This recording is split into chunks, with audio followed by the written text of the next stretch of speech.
Kevin, you were talking about the respect and the grit and the drive of 10 miles a day going out west. I'm wondering in this week where we're analyzing so much about our own history and what went on with us politically, if there's some kind of lesson that we can learn from the history when we look at immigration, when we look at what's going on in our own politics right now. Is there something that we can learn from your history? Was there something we can learn from what was from Horizon? I don't know that we can learn from Horizon. I mean, listen, I played music about 3 weeks ago at my house. We raised money, a thing called 805, for the first responders. It happened to be on 10 acres I have on the water that I mortgaged for these movies. God, I don't want to lose my land. Please show up. Please just go watch a cowboy movie. Anyway. But I elected to let my community use it because I'm not doing anything with it, maybe forever. And 4,000 people played music, and I thought I was going to be directing 3. I wasn't, so they said, "Would you play?" I decided I would play. But I was standing there on this, looking at this road right out in front of this 10 acres. The ocean's right behind it, and I remembered being there out on that road in 1967. My brother was in Vietnam. My mom, we didn't have a lot of money. The way she taught us, the way the world opened up for her was the Reader's Digest.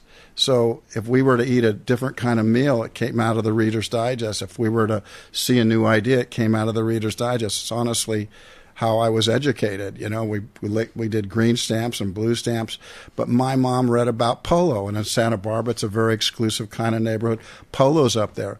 So I want to show my little boy what polo is, so I don't know, because she wanted to give me the world when she didn't have much herself. And I was standing on that stage, and I looked out there, and that was the road we went by to go see polo. And when I thought about it, I thought, I'm sitting in here, I own this land, and I remember seeing this thing. But I also started thinking 1967, 1968, Vietnam. We were the generation that was going to get it right? We were going to change things. And so I decided I usually only play my own music.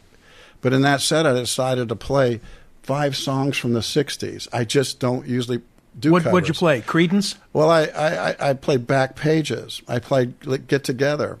And I played Eve of Destruction. And I think, to your point, that's why my movies are so damn long. It takes me a while to get to them. But it said the Eastern world. It is exploding, violence flaring, bodies floating. You're old enough to kill, but not for voting. What's that gun you're toting? And even the Jordan River has bodies floating. What's different now? The Eastern world, it is exploding. And I don't know when we're going to learn, but we have to become evolved. And on that wagon train, there's evolved people. And there's also people that are abusive and mean. I don't know how the cream gets to the top. I don't know when we finally understand we have to evolve in a way that's both pragmatic and empathetic, because there are people that fall through the cracks. There are the have-nots, and we can't just say, come on, pull you up by your bootstraps. Some people are not going to recover from the things that have happened to them, and we have to figure out that that's not just got to hustle more. No, there's people we have to reach back for. They're not losers. There's people we have to reach back for. We have to figure out our place in the world. We saved the world twice. We were a country that just didn't have a single building on it, and somehow during the turn of the century, we led the free world. I appreciate the way you've said it. I used to think it was all hard work, and I discounted luck and fortune and zip code in terms of where you came from. And now, older, I see the totality of it. And I'm glad you referenced Vietnam, because today's Veterans Day, and it's a good message. Yellowstone, I didn't know that was happening. I forgot about Veterans Day.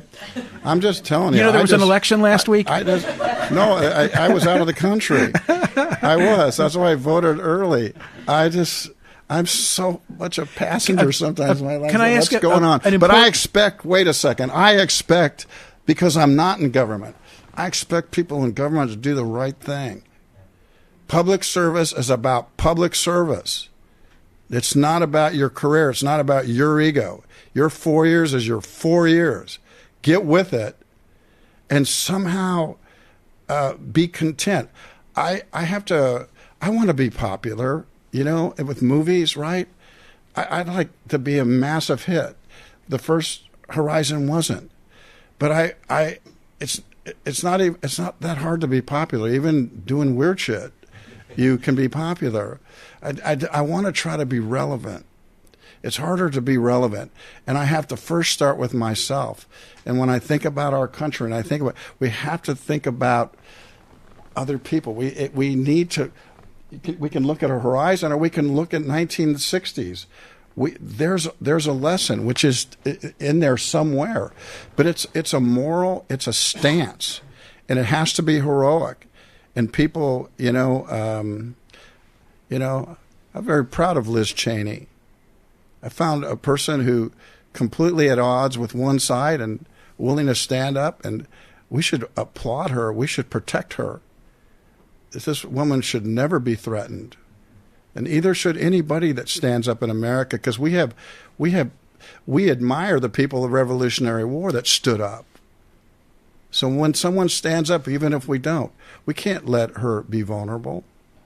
As a man, I won't allow it. We shouldn't allow that.